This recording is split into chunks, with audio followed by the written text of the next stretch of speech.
No, I have given you 2 minutes more than, no. I have given you 2 minutes more than what is allotted to you. Thank you. Please go ahead. Sabapathi மहोदय என்பதை சொல்லி இந்த வாய்ப்புக்கு நன்றி கூறி முடிக்கிறேன். धन्यवाद सभापति महोदय। आज आपने महामहिम राष्ट्रपति महोदय के अभिभाषण पे जो बोलने का अवसर प्रदान किया उसके लिए धन्यवाद जोहार। एक तरफ हम और पूरा देश और विशेषकर जो सत्ताधारी लोग हैं कि हम उस बात की खुशी मना रहे हैं कि हमारे देश के महामहिम राष्ट्रपति महोदय एक आदिवासी समुदाय से आते हैं और साथ ही एक महिला है। लेकिन वर्तमान में देखा गया है पूरे देश के अंदर अगर सबसे ज्यादा अगर कोई पीड़ित है, किसी पे अत्याचार हो रहा है तो वो आदिवासी समुदाय है और महिलाएं हैं। आज मणिपुर का उदाहरण देख लें। हम ये कह रहे हैं कि हमारे देश की महामहिम, हमें भी खुशी है, लेकिन एक तरफ तकलीफ है इस बात की कि देश के अंदर आदिवासी समुदाय के साथ सबसे ज्यादा अत्याचार हो रहा है और महिलाओं के साथ सबसे ज्यादा अत्याचार हो रहा है। इसका ताजा उदाहरण मणिपुर का देख लो, राजस्थान, मध्य प्रदेश, छत्तीसगढ़ के अंदर देख लो। विकास के नाम से आदिवासियों को विस्थापित किया जा रहा है। एक दौर था आजादी के बाद इस देश की आम जनता ने, गरीब ने, आदिवासी ने ये सांस ली थी कि हम अच्छे दिन आएंगे, उज्जवल भविष्य होगा। हमने देखा है वो दौर कि आज से 20-25 साल पहले आदिवासी गरीब दलित व्यक्ति अपनी जरूरतें पूरी करने के लिए, अपने बच्चों को पढ़ाने के लिए, अपनी बीमारी का इलाज कराने के लिए जमीन और जेवरात गिरवी रखता था। लेकिन आज देखा गया है, आज से 20 साल पहले जमीन और जेवरात गिरवी रखता था और आज इतना मजबूर हो गया है कि कई इलाके के अंदर यह देखा गया है कि आदिवासी समुदाय अपने बहन बेटियां या अपने छोटे बच्चे को गिरवी रख रहा है। आज कुछ हमारे डबल इंजन की सरकार है, राजस्थान के अंदर कोटड़ा में आए दिन घटनाक्रम हो रहे हैं कि आदिवासी समुदाय के ऐसे हालात हो गए हैं, इन पहाड़ों के अंदर सरकार की योजना कागजों में रहती है, धरातल पर नहीं पहुंच पाती है। और कई ऐसी घटना सामने आई है कि इन परिवारों ने बच्चों को गिरवी रखा है, नाबालिग बच्चों को गिरवी रखा है गुजरात के अंदर, कई इलाके के अंदर। ये छोटा मोटा आंकड़ा नहीं है, ये आंकड़ा सैकड़ों में आया हुआ है और हम बड़ी बड़ी बातें कर रहे हैं। महामहिम सभापति महोदय, आज ये देखा गया है कि हम आत्मनिर्भर की बात कर रहे हैं। हमारे बड़े बुजुर्ग भी कहा करते थे कि बच्चे को पैरों पे खड़ा करना सिखाना है, मतलब उसको आत्मनिर्भर बनाना है।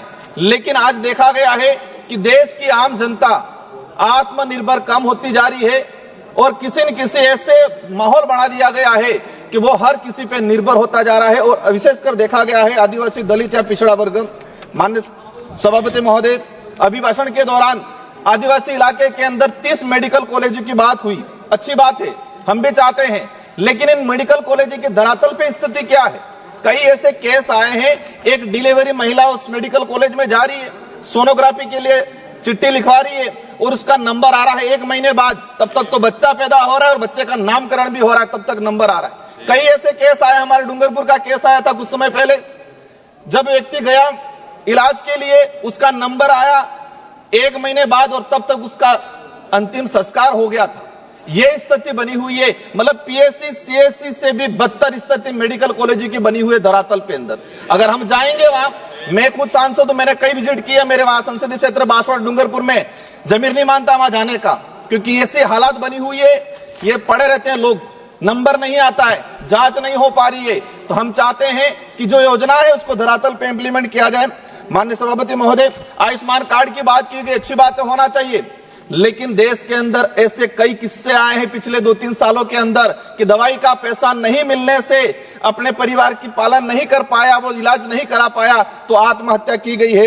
माननीय सभापति महोदय, बिरसा मुंडा जी के लिए जनजाति गौरव दिवस मनाया गया, हम भी स्वागत करते हैं, इसकी घोषणा हुई।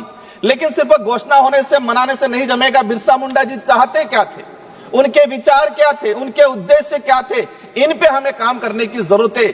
आज वो जल जंगल जमीन का बात करते थे, अबुआ दिसम अबुआ राज की बात करके गए थे वो, लेकिन आज क्या हो रहा है? जल जंगल जमीन उद्योगपतियों को दिया जा रहा है भेंट में और वहां पर खत्म किया जा रहा है। बिरसा मुंडा जी के उपदेशों पे जाना पड़ेगा, उनके विचारों पे जाना पड़ेगा। सिर्फ जनजाति गौरव दिवस मनाने से काम नहीं चलेगा।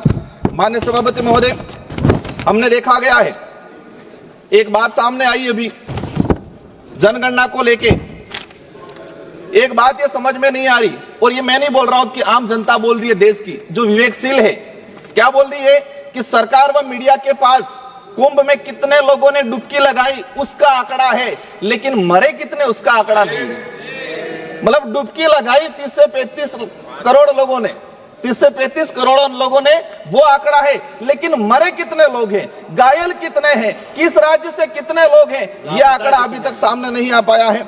माननीय सभापति महोदय, जल जीवन मिशन की बात हुई, जल जीवन मिशन से हमें भी लगा, लेकिन मैंने इसी सदन में क्वेश्चन लगा के निकलवाया है कि आदिवासी बाहुल्य क्षेत्र के अंदर, मैं मेरे संसदीय क्षेत्र की बात करूं, जल जीवन मिशन में हमारा जो जैसे जिला आता है प्रतापगढ़ 30% उपलब्धियां प्राप्त हुई, उदयपुर में 31%, डूंगरपुर के अंदर 27% और बांसवाड़ा में 24%। मतलब 24% घरों तक नल पहुंचाने के लिए अभी तक टारगेट ट्राइबल इलाके के अंदर हुआ है, वो भी कागजों में, लेकिन धरातल पे स्थिति कुछ और है। माननीय सभापति महोदय, हमारा वहां पर करुणा बैक वाटर सरकार में हमने सैंक्शन कराया था, लेकिन उसका आज तक वर्क ऑर्डर नहीं किया। अंतिम में एक लाइन, एक मिनट का सर रहा है। आज देखा गया है ये देश तब महत्वपूर्ण या तब मजबूत रहेगा जब इस देश के अंदर रहने वाला प्रत्येक धर्म, प्रत्येक जाति के अंदर भाईचारा रहेगा। राजस्थान के अंदर धर्मांतरण को लेके एक विधेयक आया, हम चाहते हैं शांति से रहना चाहते हैं, हम नहीं चाहते कि आदिवासी को आदिवासी से लड़ाया जाए। नहीं बोलना चाहते ओवैसी जी प्लीज, ओवैसी जी प्लीज, नहीं सर, नहीं सर, नहीं ओवैसी जी प्लीज।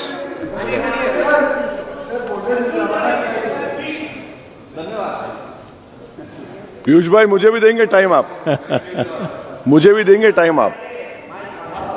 हाय हाय, ठीक है राजकुमार जी आप बोलिए। ये माइक तो ऑन करें। चलिए सरकार की बात सर, हकीकत ये है, मैंने ये ऑथेंटिक आंकड़े के साथ बोल रहा हूं कि जिस स्कूल के अंदर आज से 10 साल पहले सरकारी स्कूल में 200 बच्चे पढ़ रहे थे, उसी स्कूल में आज 50 बच्चे पढ़ रहे हैं।